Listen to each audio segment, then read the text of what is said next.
ഞാൻ പണ്ടോട്ടേ പറയുന്നൊരു കാര്യമാണ്, സെലേനിയം എന്ന് പറയുന്ന സാധനം കൂടുതൽ നമ്മുടെ ശരീരത്തിന് നല്ലതല്ല. അത് കൂടുതലായ പെട്ടെന്ന് മുടി കൊഴിയും. അതുകൊണ്ട് അണ്ടിപ്പരിപ്പ് അധികം കഴിക്കരുതെന്ന് ഞാൻ ഏകദേശം 3 കൊല്ലമായിട്ട് ഡീലാപ്പ് തുടങ്ങിയ സമയം തൊട്ട് പറയുന്നതാണ് എൻ്റെ പേഷ്യൻസിനോട്. അപ്പോൾ അത് പേഷ്യൻസൊക്കെ അംഗീകരിക്കും. പക്ഷേ നമ്മുടെ കൊളീഗ്സ് ആണെങ്കിലും അല്ലെങ്കിൽ നമ്മുടെ സഹ ഡോക്ടേഴ്സ് ആണെങ്കിലും എല്ലാവരും എന്നോട് ചോദിക്കുന്ന കാര്യമാണ്, അണ്ടിപ്പരിപ്പ് എന്ന് പറഞ്ഞാൽ അത്രയും പ്രോട്ടീൻസാണ്, എന്തിനാണ് നീ അത് കഴിക്കേണ്ടതെന്ന് പറയുന്നത്? അത് മണ്ടത്തരല്ലേ? അപ്പോഴും ഞാൻ പറഞ്ഞിരുന്നു, selenium is not something which you should mess up with. Selenium എന്ന് പറഞ്ഞാൽ വളരെ എന്താ പറയുക, ഒരു ഡേഞ്ചറസ് ആയിട്ടുള്ള കാര്യമാണ് മുടീനെ സംബന്ധിച്ച്. കാരണം വെച്ചാൽ അത് വേണ്ട അളവിൽ മുടിക്ക് വേണം. പക്ഷേ അളവ് കൂടിക്കഴിഞ്ഞാൽ it will cause a drastic എന്താ പറയുക, ഒരു പ്രശ്നം, ഒരു കോലാഹലം ഉണ്ടാക്കും. അതാണ് ഇപ്പോൾ നമ്മുടെ ബുൽദാന എന്ന് പറഞ്ഞ ഡിസ്ട്രിക്റ്റ് മഹാരാഷ്ട്രയിൽ സംഭവിച്ചിരിക്കുന്നത്. അവിടെ എന്താ സംഭവിച്ചതെന്ന് വെച്ചാൽ, ഇവിടെ ഇവരെന്താ ചെയ്യുന്നത് വെച്ചാൽ, ഇവരെല്ലാവരും കൂടി പെട്ടെന്ന് ഇവിടുത്തെ ഗ്രാമവാസികൾ 18 ഗ്രാമത്തിലുള്ള ഗ്രാമവാസികളെല്ലാവരും ഹോസ്പിറ്റലിലേക്ക് ഓടുകയാണ്. ഒരു ഡിസംബർ ലാസ്റ്റ് ജനുവരി 1 ആ ഒരു ടൈമായപ്പോൾ ഭയങ്കരമായിട്ട് ഓട്ടം. എന്തിനാണ് ഓടുന്നറിയോ? ഇവിടെ എല്ലാ 4 വയസ്സ് തൊട്ട് അങ്ങോട്ടുള്ള ആളുകൾ, കുട്ടികളും പെണ്ണുങ്ങളും ആണുങ്ങളും എല്ലാവർക്കും മുടി കൊഴിച്ചിൽ കണ്ട് തുടങ്ങി. ഈ മുടി കൊഴിച്ചിൽ എന്ന് പറയുമ്പോൾ 4 ദിവസം കൊണ്ട് തലയിൽ ഒരൊറ്റ മുടിയില്ലാത്ത അവസ്ഥ.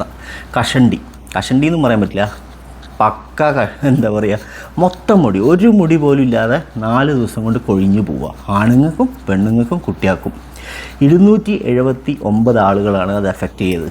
അത് 2024, അതായത് കഴിഞ്ഞ കൊല്ലം ലാസ്റ്റ് തൊട്ട് ജനുവരി ഏകദേശം 10 ആ റേഞ്ച് വരെ ഉണ്ടായിരുന്നു.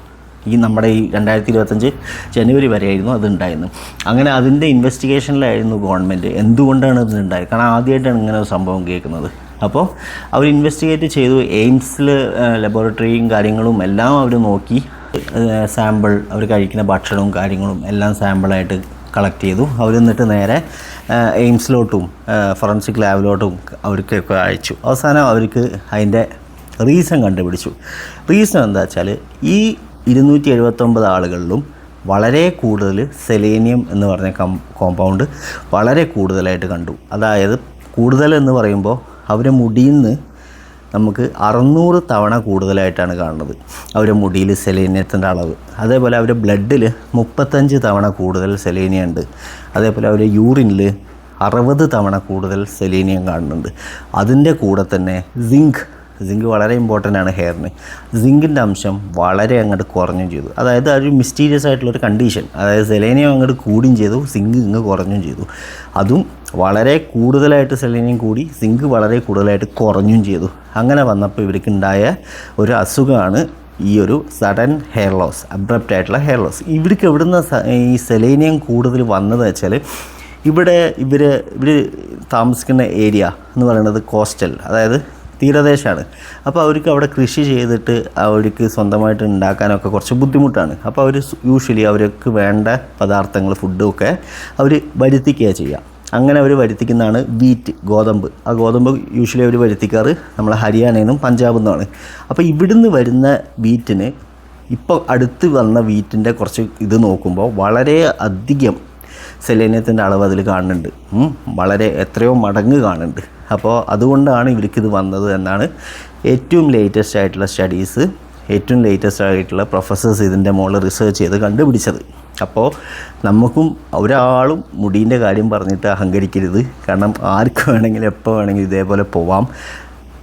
ഒരു കാര്യം കൂടി ഞാൻ പറയാം, നമ്മളിത് കാര്യം പറഞ്ഞത് അന്നുവേ പറഞ്ഞിട്ടുണ്ടായിരുന്നു, സെലേനിയം കൂടുതലുള്ള ഫുഡ് കഴിക്കരുതെന്ന്.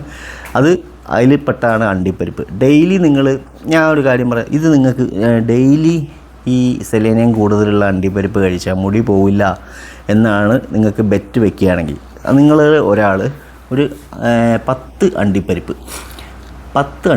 ഡെയിലി നിങ്ങളൊരു 25 ദിവസം കഴിച്ചിട്ട് നിങ്ങൾ എൻ്റെ ഈ അടുത്തേക്കൊന്ന് വരും. നമുക്ക് വേണമെങ്കിൽ ട്രൈക്കോസ്കോപ്പ് വെച്ച് ചെക്ക് ചെയ്ത് പ്രൂഫായിട്ട് കാണിച്ചു തരാം എത്ര മുടി കൊഴിഞ്ഞു പോകുമെന്ന്. അത്രയും കൊഴിഞ്ഞു പോകും. നിങ്ങൾ വിചാരിക്കുന്ന പോലെയല്ല, ഇത് ചില്ലറ കാര്യമൊന്നുമല്ലത്. സ്ട്രെസ്സ് കാരണം കൊഴിഞ്ഞു പോകുന്നതിനേക്കാൾ കൊഴിഞ്ഞു പോകും നിങ്ങൾക്ക് ഈ അണ്ടിപ്പരിപ്പ് ഡെയിലി യൂസ് ചെയ്തിട്ടുണ്ടെങ്കിൽ. അപ്പോൾ ഞാൻ വീണ്ടും പറയണു, ശ്രദ്ധിക്കുക. ഇങ്ങനത്തെ മുടി ഒഴിച്ചിലൊക്കെ ഭയങ്കരമായിട്ടൊക്കെ ഉണ്ടെങ്കിൽ ടെൻഷൻ അടിച്ച് കൂടുതൽ കൊളാക്കണ്ട. ഡോക്ടറെ കാണിക്കപ്പോൾ തന്നെ ഭയങ്കര കൂടുതലുണ്ടെങ്കിൽ ഇതേപോലെയൊക്കെ ഉണ്ടെങ്കിൽ എൻ്റെ അടുത്തേക്ക് വരാം. പിന്നെ ഇതേപോലെ തന്നെ ഇരുന്ന് ഞങ്ങൾ നമ്മുടെ ഹെസിറ്റേറ്റ് ചെയ്തിട്ട് മുടി വരുത്തുമെന്ന് പറഞ്ഞപ്പോൾ അതൊന്നും ആരും വിശ്വസിച്ചില്ല. ഇപ്പം എന്താ ആരും ഒന്നും പറയാത്ത? കമൻറ്റ് സെക്ഷനിൽ ഇപ്പോൾ എന്നെ തെറി വിളിക്കാനൊന്നും ആരും ഇല്ല ഇപ്പോൾ.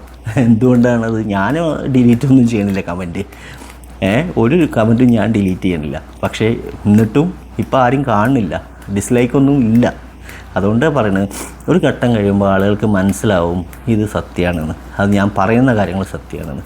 അപ്പോൾ ഞാൻ ഇത്രേ പറയാനുള്ളൂ. മഹാരാഷ്ട്രയിൽ ഇതൊന്നും നമ്മളെ പത്രങ്ങളിലൊന്നും വലിയ വാർത്തയായിട്ടില്ല ആക്ച്വലി. എന്തുകൊണ്ടാണെന്ന് എനിക്കറിയില്ല. ഈ മഹാരാഷ്ട്രയിൽ ഇങ്ങനത്തെ ഒരു സംഭവം ഉണ്ടായിട്ടും മുടി കൊഴിച്ചിൽ ഇത്രയും സീരിയസ് ആയിട്ടുണ്ടായിട്ടും എന്തുകൊണ്ട് ഇവർ വാർത്തയാക്കില്ല എന്നറിയില്ല.